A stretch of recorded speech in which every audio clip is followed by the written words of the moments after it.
What's good, everyone? My name is Magna, and today we're going to be talking about Stylus's new zombie game called Phantom Resistance.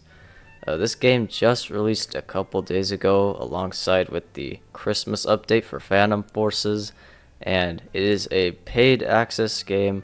It's in pre-alpha, it costs 250 Robux, and this game I guess has been in the works for a while.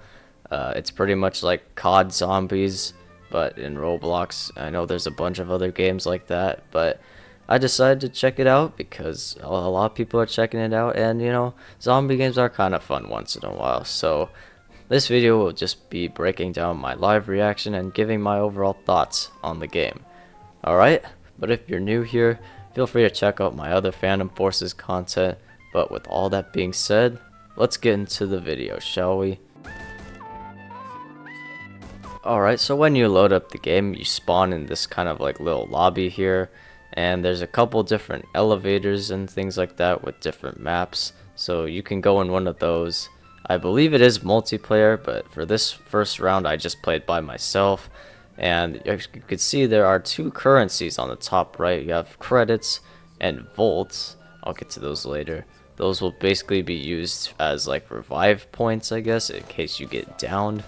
But yeah, anyway, after going in one of the elevators, you'll get teleported into the game, and it basically just plays out like COD Zombies. You'll spawn in with an M9, and for the first couple waves, you just gotta kill a bunch of these kind of basic zombies here. They will try to break down the boarded windows, and you can repair them to get more points. Once you get enough points, though, there are other rooms you can unlock, and in those rooms are access to better guns. Like here I get a grease gun, and then I start to do a lot better here. And you also have access to these workbenches here, and there are certain types of workbenches. Some of them give you access to put optics or ammo attachments, barrel attachments on them, and for a certain amount of credits or jolts. I didn't actually put any attachments on my weapons as I feel like I didn't really need them. I feel like the only useful workbench that you could use would be for like ammo attachments, as a bigger magazine would certainly help, as the zombies really do start to pile up later in the game and you need something to keep mowing them down, Anyway, I forgot to mention that you can exit the building. I didn't realize this until later, but it costs 20,000 points to get out of the building. So once you do, though, there is a car outside, and you have to accumulate even more points to escape. So that is obviously designed for multiplayer, and of course you could do it solo, although that would be really hard and probably take way more time. As the rounds progress, there will be different types of zombies. Like here you get to see these tanks, these quarterback zombies, and there are also like slimes like Minecraft, and also ghost zombies, so be on the lookout for those because they are really tough.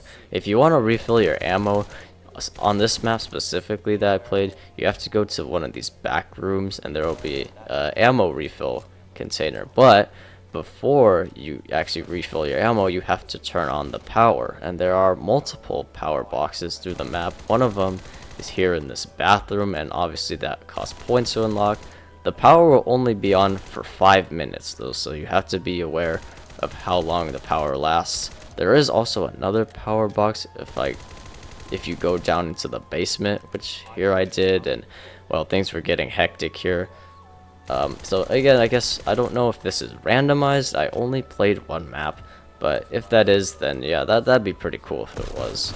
And like COD Zombies 2, there is a chance that the zombies will drop double points, insta-kills, and nukes.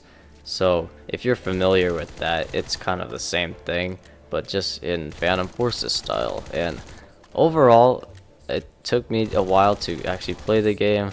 This was like 30 minutes of footage that I recorded, but as I was playing, I will say, I mean, it is fun. It definitely is fun to like use Phantom Forces guns and attachments on some zombies, Of course, there are a couple problems. Like I feel like it was a little bit easier to like avoid getting hit by the zombies, just because maybe their tracking isn't that good. But I remember in the description they specifically said that they were going to work on that.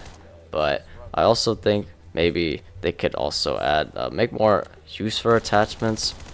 I feel like barrel attachments or like optics are not necessary enough unless, like, you know, the iron sights of a weapon are just so bad that you need something. I also, when I actually went to look at the workbench, and I didn't want to buy anything, so I was like, I just press finish. It still spends your credits even if you don't put anything on it, which is, that's really bad. I hope that it's just a bug or like just a feature they'll remove later, because yeah, I would hate for that to happen, like, especially because, you know, the selection of optics that I got were complete garbage and I didn't want any, but I was forced to still spend money. There are also some more obvious problems, like, you know, just the lack of maybe ambience or sound effects, and, you know, I can understand that. Again, the game came out a couple days ago. Not everything is gonna be in here, but, you know, that would be really nice, especially this is more of a, well, I'm not gonna say horror game, but just not your traditional shooter game. This is more of a like survival story driven game, and that really makes the experience a lot better. But as far as that, I didn't find too many other major problems, and I had a good time. So if you guys really do want to check it out, I'd say it is worth the Robux, and I hope they do continue updating this in the future, because, you know, it is good to take a break from the normal Phantom forces. But yeah, anyway, that was my review of Phantom Resistance, and let me know your guys' opinions on this game if you've already played it down in the comments. I'd love to hear them. But feel free to like and sub to the channel, and I'll see you guys in the next video, which will probably be another gun breakdowns. Okay? Alright, take care.